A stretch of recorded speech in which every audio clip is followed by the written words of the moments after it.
A venit toamna, acoperă-mi inima cu ceva, umbra unui copac sau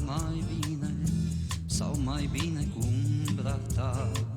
A venit toamna, acoperă-mi inima cu ceva, umbra unui copac sau mai bine cu umbra ta.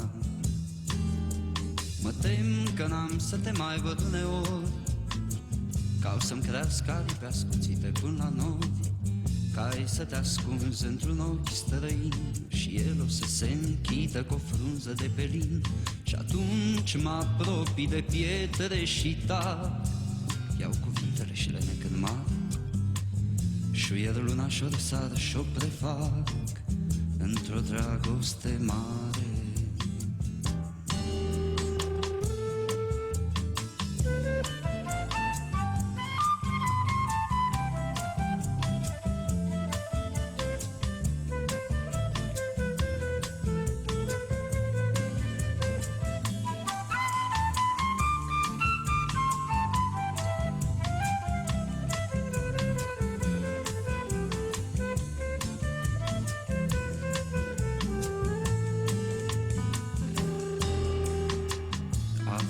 A venit toamna, acoperă-mi inima cu ceva, cu umbra unui copac sau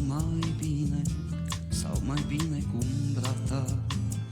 A venit toamna, acoperă-mi inima cu ceva, cu umbra unui copac sau mai bine cu umbra ta. Mă tem că n-am să te mai văd uneori, ca o să-mi crească aripi ascuțite până la nori, ca ai să te ascunzi într-un ochi străin și el să se închidă cu o frunză de pelin. Și atunci mă apropii de pietre și tac, iau cuvintele și le nec în mar, șuier luna și-o răsar și-o prefac într-o dragoste mare.